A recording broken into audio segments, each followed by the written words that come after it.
This program contains true stories of rescues. All of the 911 calls you will hear are real. Whenever possible, the actual people involved have helped us reconstruct the events as they happened.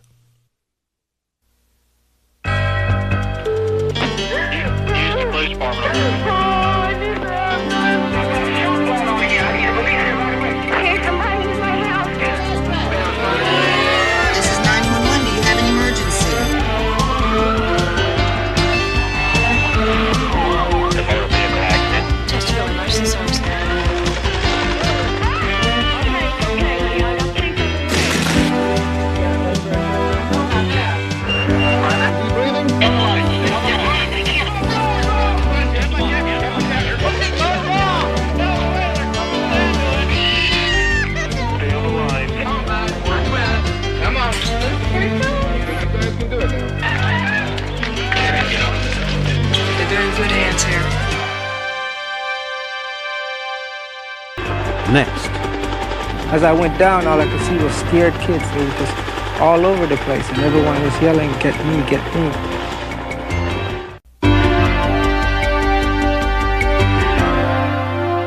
On Friday morning, July 17th, 1987, the small town of Comfort, Texas, became the scene of a heroic rescue and tragic loss. Much of the footage you will see was taped on that day by the banks of the Guadalupe River.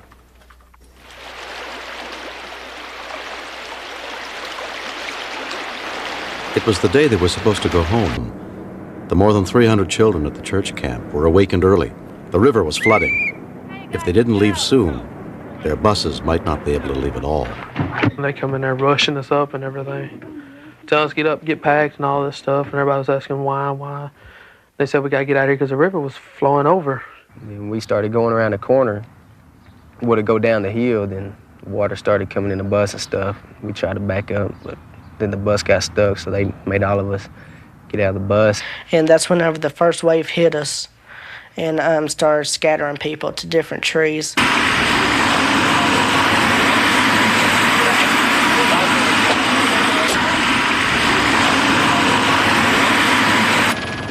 Floodwaters of the Guadalupe River had swept away 43 people in a matter of seconds. A call for help went out.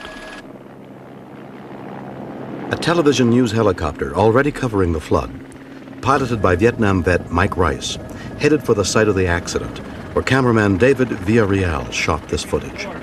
It just all seemed like routine flooding to us, and really had no idea what we were about to witness. We were able to see the kids clinging onto the trees like ants, surrounded by rushing water. A Texas Department of Public Safety helicopter was already trying to pick someone out of the treetops, now barely above the 60-mile-an-hour floodwaters.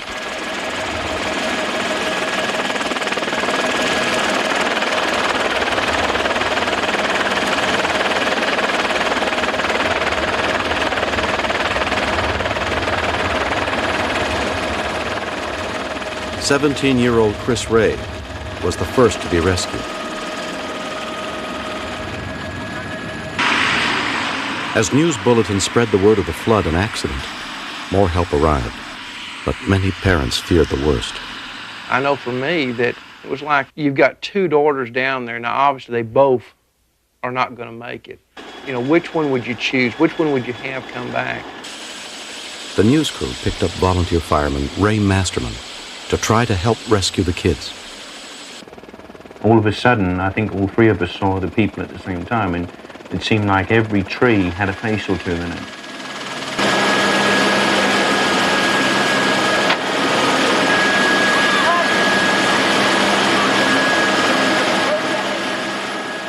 It was a very dangerous situation when we're literally surrounded by trees, clipping trees with our blades.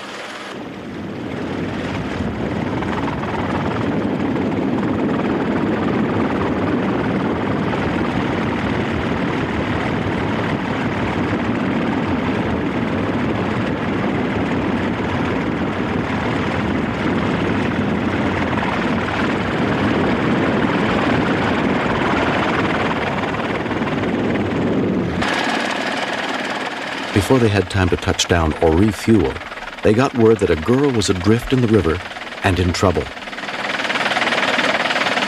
she is, right there, Mike. She's floating in the water right there. She's still okay.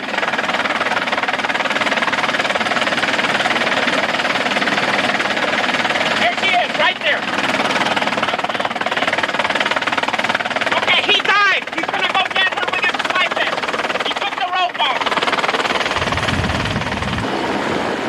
Masterman tried repeatedly to rescue 14-year-old Melanie Finley, but she was ripped away by the river. There she goes!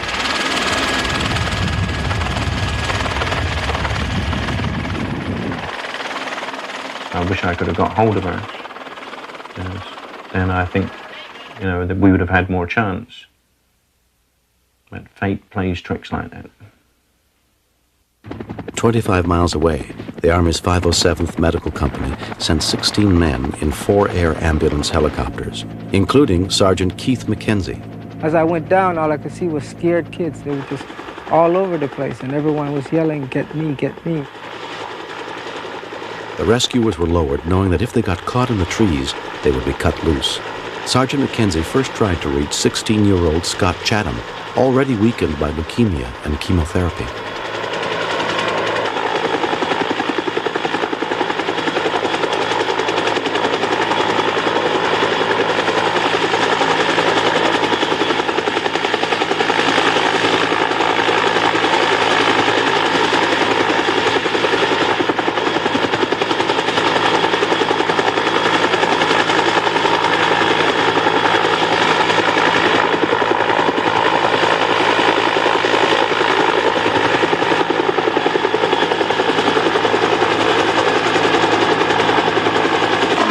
It took hours, but the Army rescuers pulled 26 people out of the trees.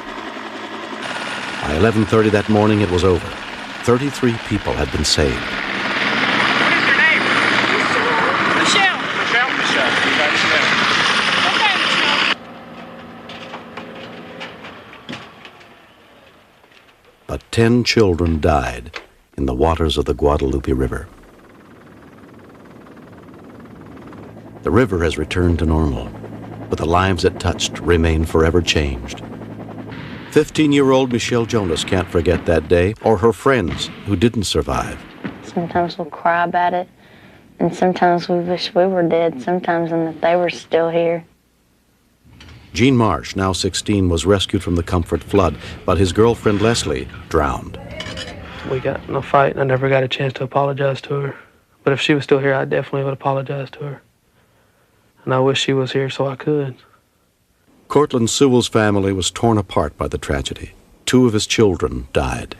All 4 of my kids were there, and so we lost 2, and we got 2 back, so we know what both ways feels like, getting your kids back plus losing your kids. There's an empty spot in my life, a big one. And I've tried to think, well, how would it be if, instead of Cindy and Christopher, if it was Michelle and Jamie? It'd be the same. It's a pain that you don't want to know. It feels like your insides has been ripped out of you. Ray Masterman finds some comfort in a letter he received from the family of the girl he tried so desperately to save. I've recently read about your efforts to save my sister, and thank you so much for risking your own life to save my sister's. I'm sending you a picture of her so you can think of her the way she was normally instead of the way you saw her. You probably never will be able to, though. Thank you so much again. I'm sorry it has taken me so long to say so. Sergeant McKenzie was responsible for rescuing 15 kids that day. I don't feel myself as being a hero. I was trained to do it, and I was glad to prove myself my training was worth it. After 10 years covering news, David Villarreal put down his camera that day and got involved. That, by far, is the biggest story I have covered in my career. The fact that we were part of it and were able to do something and then at least save 2 of the girls feels like we accomplished something. 1 year later, a memorial was dedicated to the 10 who died, but also to the 33 survivors and the heroes who had risked their lives to save them. At the end of the ceremony, a lone helicopter flew over in tribute.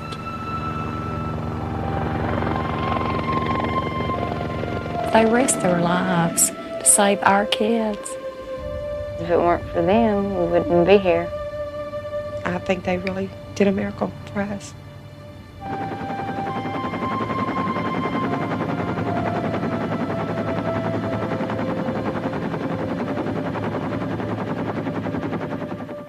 Next, I got a 31-year-old white male. He's been stabbed to the chest. It's just the most unusual thing I've ever seen in the whole 18 years I've been a nurse. The pulsating knife, I don't think I'll ever forget it.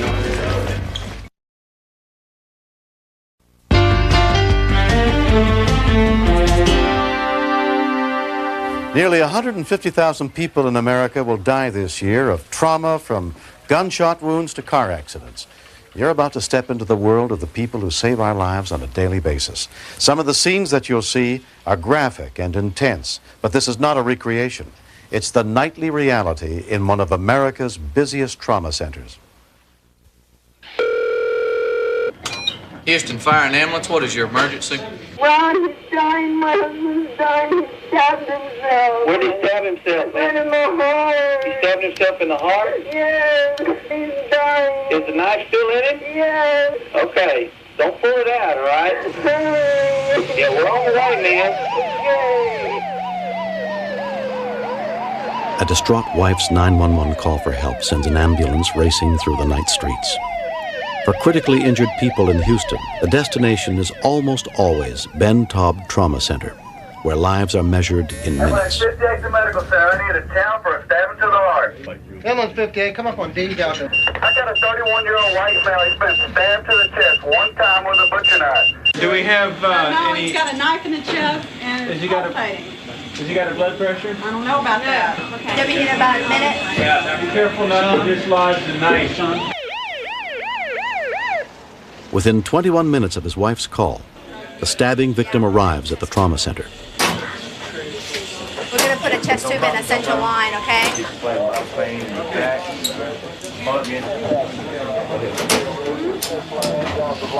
Charles, you want to take him up, or you want me to do it? Okay. Don't dislodge the knife. Cut it. Cut the shirt. Okay. Cut the shirt. Cut the clothes off. Sir, take it easy. Everything's going to be okay. Be careful now. Don't dislodge. Let's call up the OR and tell them we're coming up with this guy. Put a chest tube in. Just swallow. Just swallow. Just swallow. Hold still. 28-year-old Ron Miller is quickly prepped and rushed to surgery.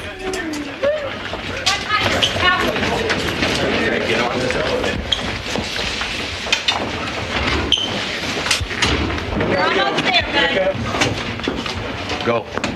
He's got a good carotid pulse. Let's go. The knife is acting as a cork. Pulling it out could cause Miller to bleed to death almost immediately. Hang in there, bud. You doing all right? Hang in there. You're doing good. What room? Thoracic surgeon Dr. Bill Turner will be in charge of the delicate surgery. O negative blood. Tell them to bring me O negative blood. With a stab wound to the heart, you have to act immediately. We have a knife, please. Dr. Turner opens Miller's chest between the fourth and fifth ribs to see the damage and control the bleeding before removing the knife. May I have the scissors? They fear that the knife has critically damaged his heart or lungs. Can you see this? You just missed it? Because the knife is right to the side. He missed it. Oh my God! He missed it. Wow. He missed everything major. Somehow, this large knife had gone through this man's chest and had managed to miss all the major blood vessels of the lung and the heart itself. It had penetrated the wall of the left ventricle, maybe about ½ an inch, and then bounced out. To me, just looking at it, I didn't think that there was any way that this man could have had this type of injury and gotten away with that. Although it looked very impressive, he'll be fine. He'll go home probably in about 4 or 5 days. It's just the most unusual thing I've ever seen in the whole 18 years I've been a nurse. Was the pulsating knife. I don't think I'll ever forget it. Houston Fire and Ambulance, what's your emergency? A truck just ran into a tree out front of the apartments where I live. There's a lady out there trying to help her get her baby out the windshield. So I just undid the window shield, and the baby was alive, and she wanted me to get him out of there, and I said, okay. Hey, how is the baby, do you know? Well, it looks like it's knocked out. All right, we'll get somebody out there. Thank you. Another call for help in the night. Ben Taub Trauma Center gets as many as 60 trauma patients a day. This time, it's a baby boy injured in a car accident with his family. Look at that big guy. So we've got his pupils were dilated when we first got there, and we bagged him and started breathing a little bit of oxygen in him. They started to constrict. He's had a positive Babinski all the way in, but no response to pain whatsoever. Are you allergic to any medicine? The boy's 22-year-old mother, Aura Rojas, is treated for minor injuries in the shock room next door. He's only 2 years old? It's 20 months. 20 months, okay. Okay, we got to take care of. I asked the mother, and I had a translator, and she said that the child was sitting on the lap without a seatbelt, and she was wearing her seatbelt. In the state of Texas, the rules for a seatbelt is a child between 0 and 2 will be in a child's seat. We also found out that the father was over what the state considers to be intoxicated. Within minutes of the boy's arrival, preliminary x-rays are taken, and neurosurgeon Dr. Ian Armstrong begins to examine him. Has he been medicated at all? No. As far as we know. Okay. Does he move? No, he has not moved. Has not moved anything? Since we got here. How about breathing? Does he have any spontaneous respiration? He had a few. All these are close together and you see some wide spacing. We don't see any bony abnormalities, but we suspect there's some ligamentous damage. External trauma signs on him are minimal. He's got a small scratch in the forehead, so we don't anticipate finding anything, but we'll CT the head also.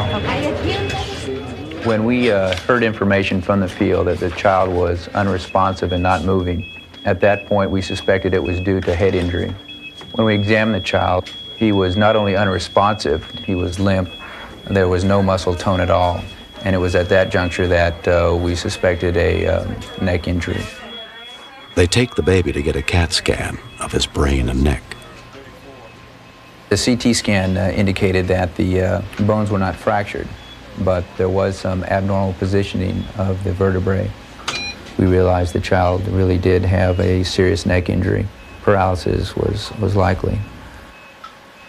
Knowing some of the circumstances around the injury, the child had been in the front seat, no seat belt.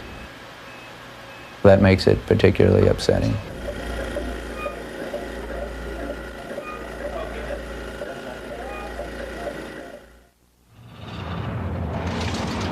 Five days after the stabbing incident and surgery, Ron Miller is still in the surgery ward, but he'll be going home tomorrow with his wife, Angela.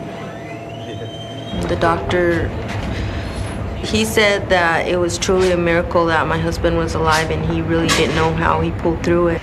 I still seen that knife going, bouncing. That's about all I can remember. All I can say is I'm gonna start praying more.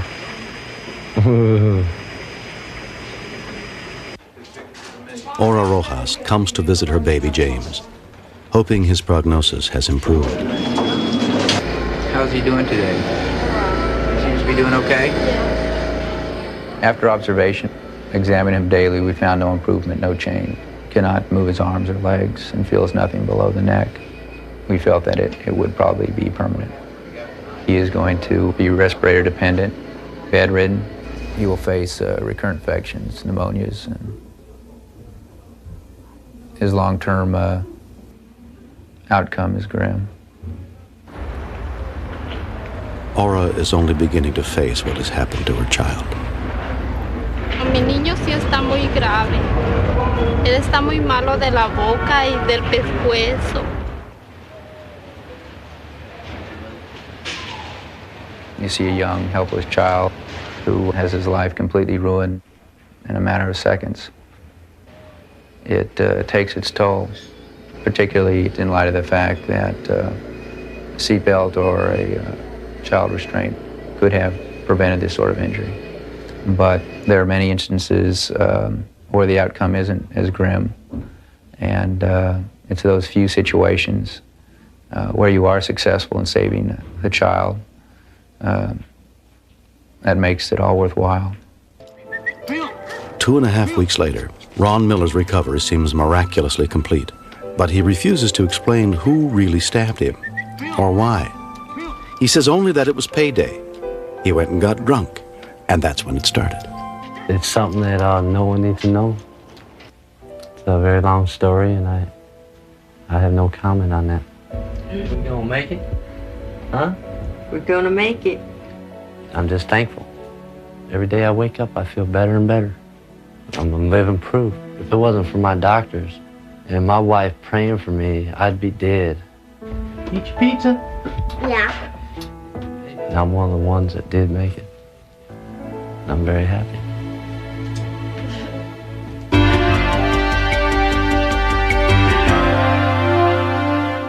We owe it to our children to prepare them to handle whatever serious emergencies they might have to face.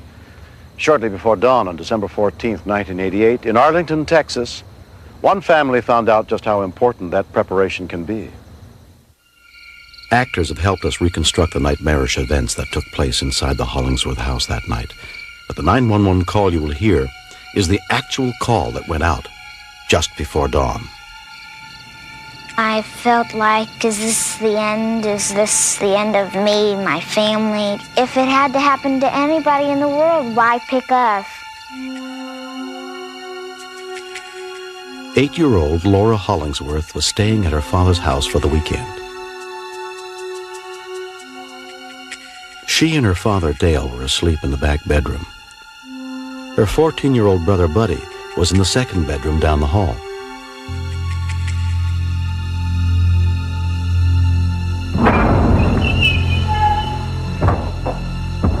I heard this kaboom, kabang. I don't know what's happening. I'm halfway asleep. I think this is a dream. Freeze! Don't anybody move. There's a guy in front of us with a gun, and then when I realize it's real, I'm scared. Don't look at me. Put your head in the pillow. Do it, Laura. Get out. I didn't see anything else. I just heard. Come on. I want your wallet. Don't you turn around. And don't look at me.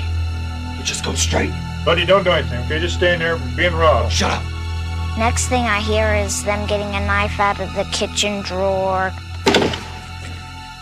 I want you to cut the phone cord.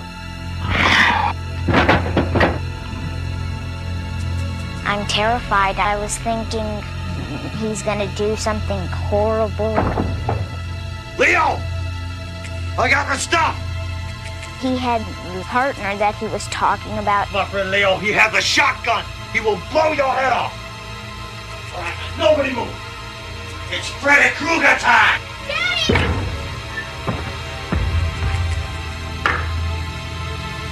I screamed for Daddy and I couldn't hear him, so I thought he was dead. And I ran in there and I saw them scuffling.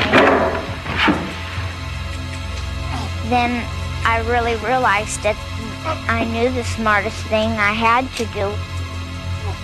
There was one phone in the kitchen where the line had not been cut. Kind of picked up the phone. I was shaking. I dialed 911 and I heard the lady come on the telephone. Arlington Emergency. There's somebody in my house, and we live on Justin. What's the number of it? I got your address.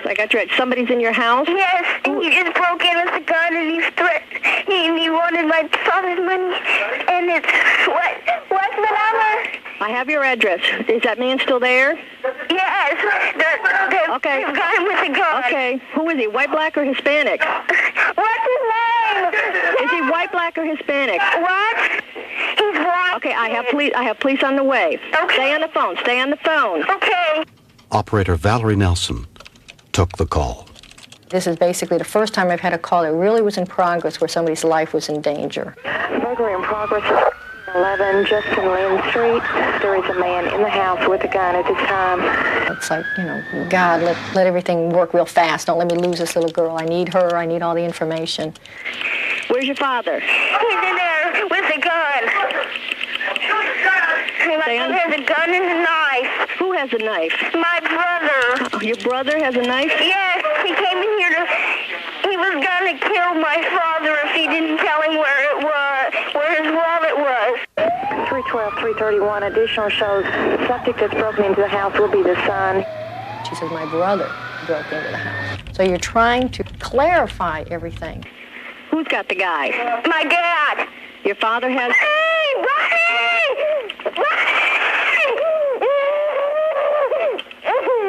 Honey, it's okay. What's going on? He's got a knife. Your brother? No, the guy. Please. If I could have, I would have jumped through the phone to help her. Oh, God. Buddy! Okay, it's okay, honey. I got police on the way. Is this other man with your brother? No, he's my father. Please. Wait, okay, honey. I have help on the way. Who has... Okay, I heard a shot. Oh, he killed the guy. Okay, who shot who? Your father shot who?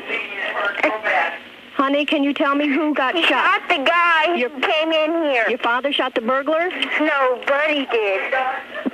Your brother? There's been a shooting. He shot my dad,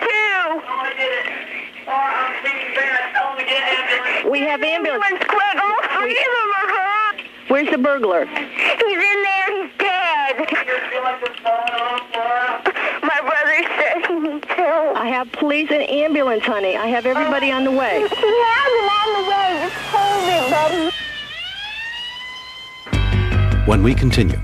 We'll try to get the little girl to run out the front door. What was that? 334, shots fired. Get some more help out here.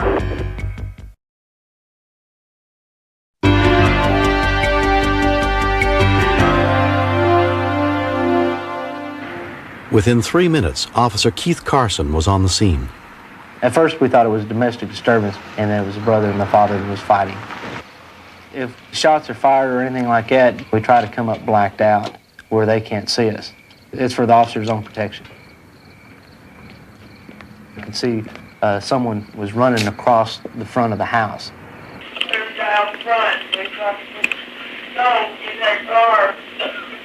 What's he saying about the car outside? The guy's in the car out front, and he has a shotgun. There's a guy outside in the car with a shotgun? Yes. 312, we've been advised there's a subject in a car out front with a shotgun. Do you see him at this time? Negative. What kind of car is it? Do you know? No. Okay. All right. I learned this in school, and it seems so easy. I know, honey. You're doing a wonderful job. 312, complainant is a small child. She's unaware of what kind of vehicle he's in. We'll try to get the little girl to run out the front door. Police are near there, honey, okay? My dad is covered with blood. Yes, your brother's still inside the house, right? Yes, What was that? 334, shots fired. Get some more help out here.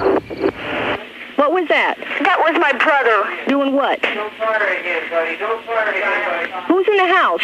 My brother, he just did that to the guy. What guy? The guy that's outside. Little girl? He's shooting.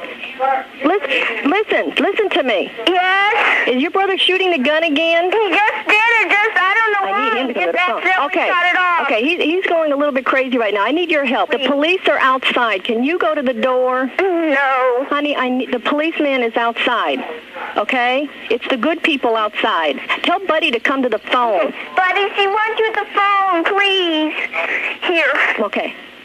Hello? Buddy? Yeah? Where's the gun? I did. Where's the gun? It's in the floor. It's on the floor? Yes, ma'am. Okay, I want you to stay with me on the phone, okay? Shut the door. No, don't lock the front door. I need you to open the door. 312, the brother that did the shooting is now on the phone with call tank. Tell him that we need to throw down his gun and come out the front door and he will not be hurt. Buddy? Yes? The policeman wants you to come to the front door. But it's not a policeman. It is a policeman. Trust me. I'm talking to him. Car out front. The car is down the street. They want to help you and your father, and they cannot get an ambulance in there until you go to the door because you had the gun. They're afraid of you right now. He's almost hysterical. Can I talk? I'm scared. My daddy's bleeding. He cannot talk He's bleeding. He needs help. Will you open the door? Less than 13 minutes after the call began, the door was finally open. Police officer, freeze! Put your hands up! Turn around! Buddy eventually believed us, and he came out the front door.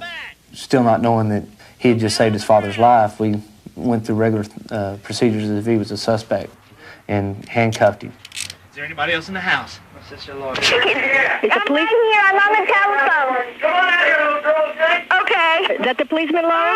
Bye. Buddy was released almost immediately. Dale was taken to the hospital for treatment of knife wounds inflicted by the 18-year-old burglar. His accomplice was never found. What a call, was basically my first reaction. If I had those calls every day, no, I could not do this job. When all of this was over, I knew everybody was okay. My dad was in the hospital. I knew he was going to be all right. I felt kind of weird, and I had a million things running through my mind. I feel sorry for the guy and stuff because he's dead. If we didn't do what we did, I don't think we would really be here today as a family, or maybe not even be here at all. She's the key to the whole success of this situation, staying on the phone, giving all that information. It could have meant Buddy's life. The officer outside could see him.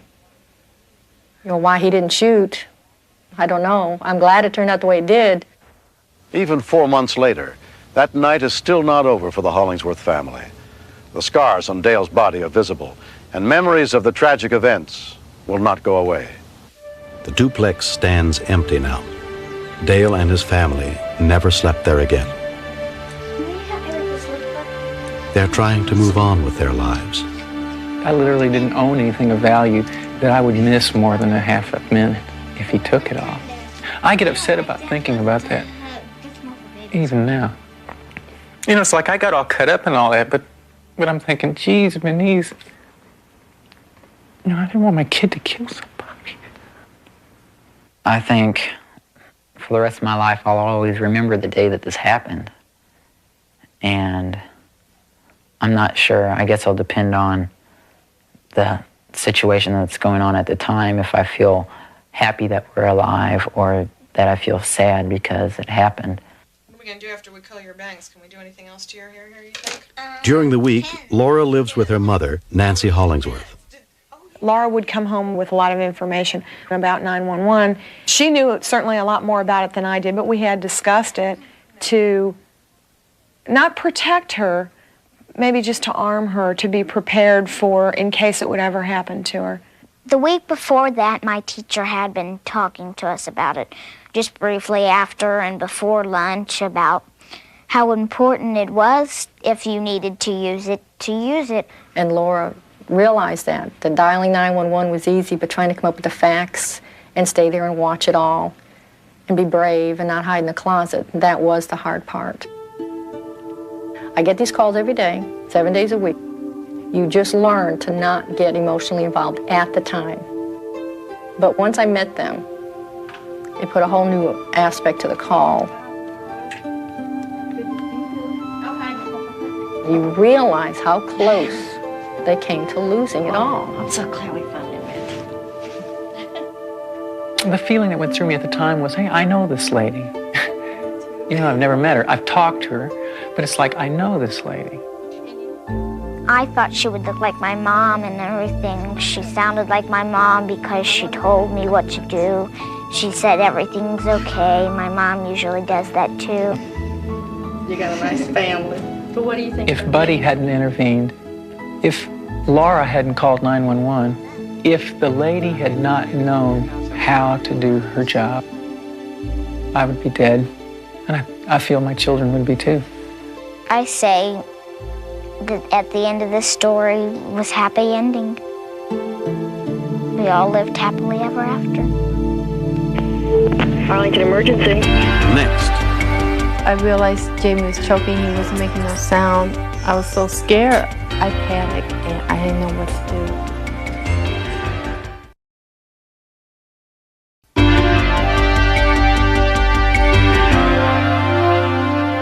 On December 13th, 1988, 29-year-old Robin Klaus was driving with their two young children near their home in Phoenix, Arizona. But before the evening was over, the magic of Christmas would take on a new meaning for them.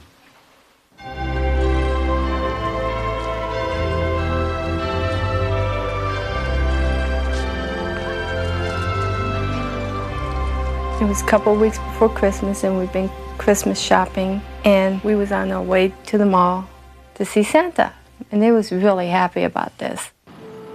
But 5-year-old Stephanie and 4-year-old Jamie were also getting hungry. We went to a drive-through. I do have a rule that we don't eat in the car, but the kids were so excited about seeing Santa, I let them. So we was on our way to the mall. And on the way, we stopped at this stoplight, and all of a sudden I saw this tostada end up on the floor. I was really upset. I thought he just threw it down. But I realized Jamie was choking. He wasn't making no sound. He was gasping for air and had tears in his eyes. When he was choking, it looked like he was holding his neck and going,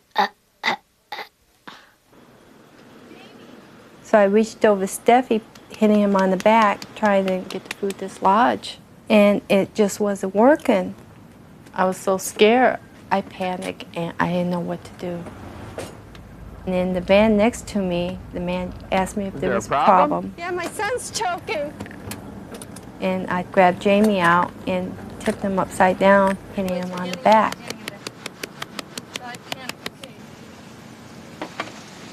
Give him to me. And this guy, he grabbed Jamie and pushed his stomach in. It turned out to be Santa.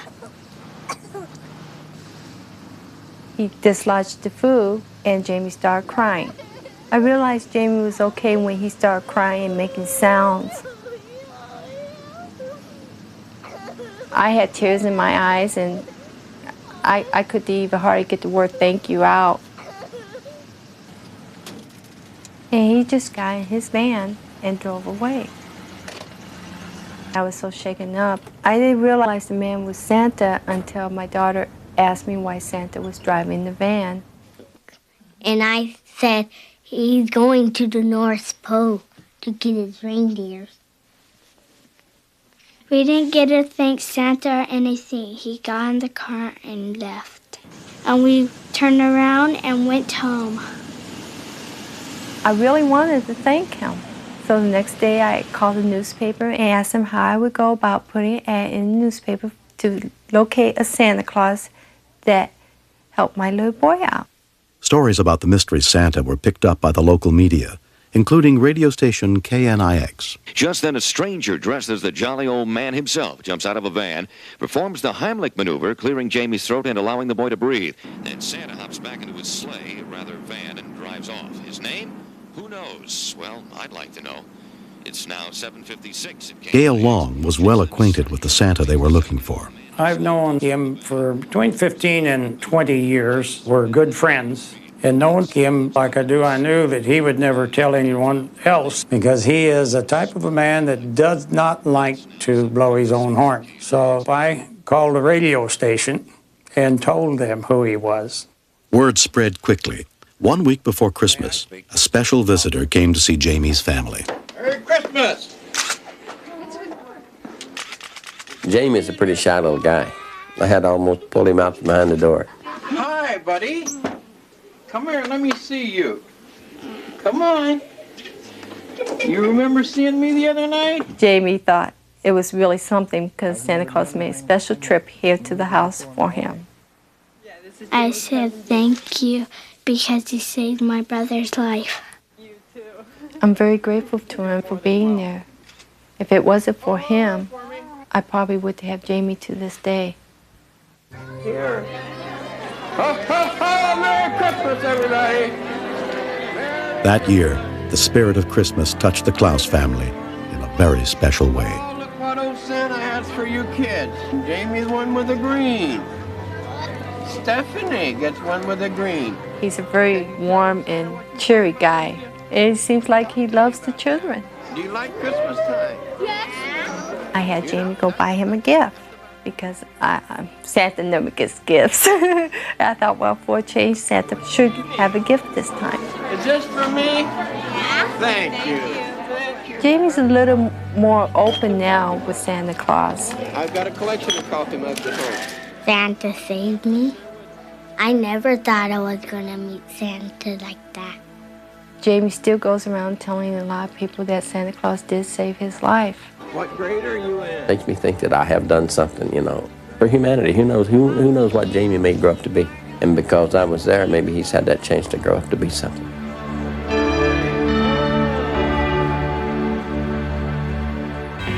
Next,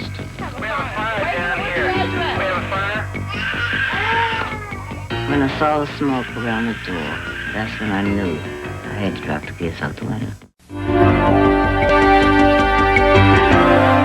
In an emergency, difficult decisions sometimes must be made in an instant. And good Samaritans who keep calm and act quickly can mean the difference between life and death. All the people you'll meet in this story return to help us reenact it just as it happened on February 9th of this year. within sight of the Capitol, in the southeast district of Washington, charred and boarded up buildings show visible scars of past tragedies. Last February 9th at the Parklands Apartments, yet another fire broke out. Starting in a mattress on the second floor in the back, it quickly got out of control. As the fire spread toward the front of the building, the only stairwell began to fill with smoke and flames. Darryl Marshall and I had just arrived back at the maintenance shop when we noticed smoke coming from 3401 Stanton Road. So Mitch and myself ran down the sidewalk. The maintenance workers headed for the stairway to try to warn any residents still trapped in the building. We knew that if anybody was in there, they would either get smoke inhalation or be burned very severely. When we continue.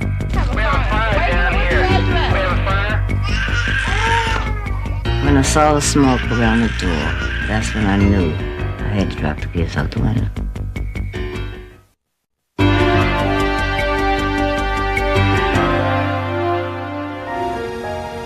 On the floor above the fire, in Mrs. Gross's apartment, 8 babies were sleeping. Great-grandmother Lillian Gross looks after babies from the neighborhood while their parents are at work. Before she even realized there was a fire in the building, Lillian and the 8 babies were trapped in her apartment. I didn't have any idea what was happening out here. As we approached the second floor landing, we found that we couldn't go up the stairs. There was so much smoke and flame, and it's almost like someone had something over your face, smothering you. I mean, the smoke was just that thick.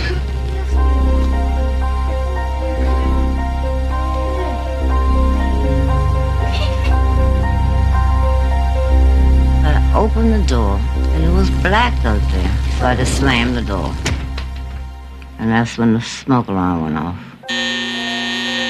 With the only means of escape blocked by dense smoke, Lillian quickly gathered the children together in the bedroom near the front window.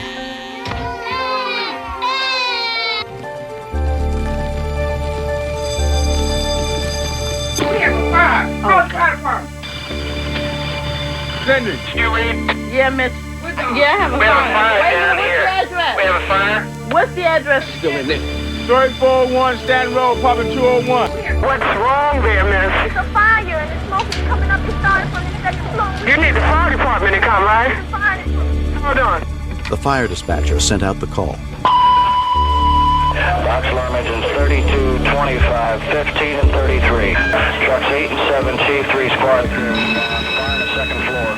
3401 Stanton Road Southeast, Cross Street, Savannah Street. Box alarm engines 32, 25, 15, and 33. Trucks 8 and 7, T3 squad crew respond. Fire on the second floor.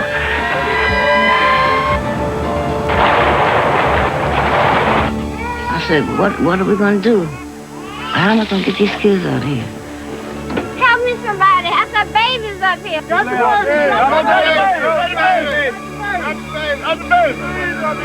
I can't throw them down. The maintenance men were hollering. So I said, all know me. He said, throw the kids down, we'll throw them down. We'll catch them, we'll catch them. I didn't think they would. When I saw the smoke around the door, That's when I knew I had to drop the kids out the window.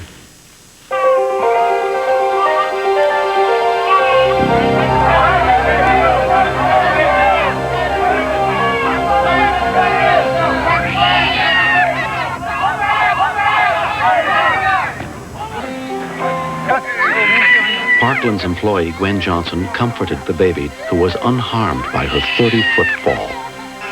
I don't remember anything. I don't know who went first or who went last or how they went.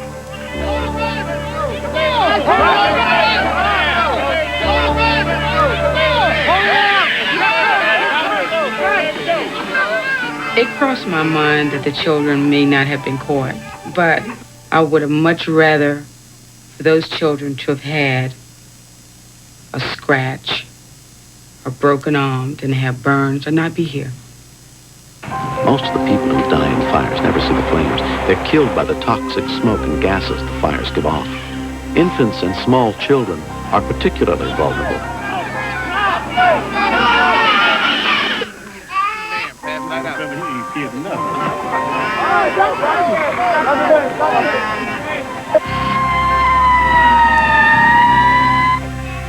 Nia held on to the window. She didn't want to let go, so I had to pull her hand away to drop her out. But she was holding on. She didn't want to go out.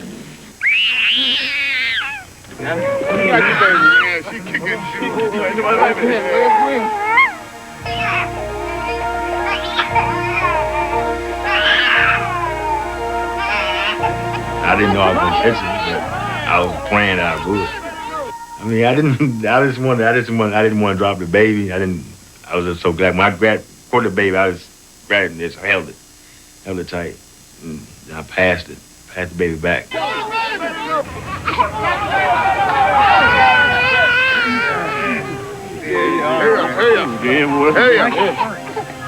That was like to see them babies coming out their window. When the police arrived, the babies were moved into the patrol cars to get them out of the freezing weather.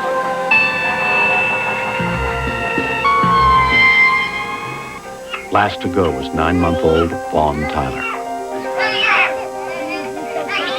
Come on, we got him, come on! It was just so much emotion from everybody that gathered. It was like an arm of blankets. It's no way those kids could have hit the ground. No way. And after I got them out, I hollered for help myself.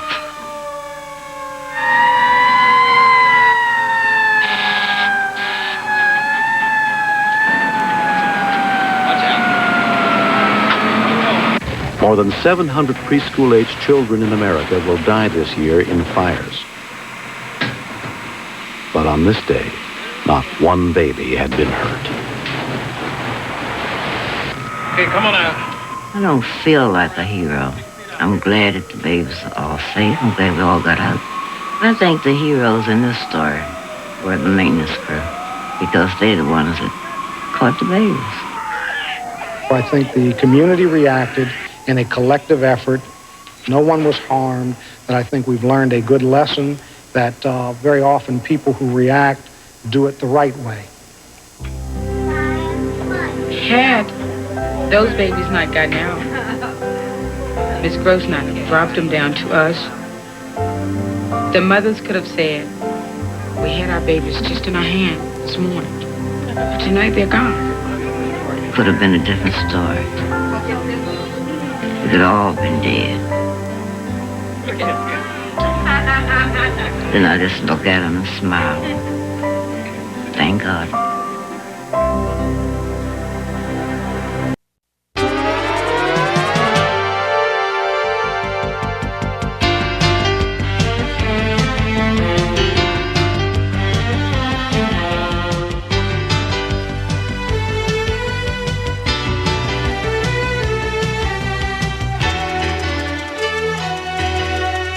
Mr. Shapiro, step out of the car, please.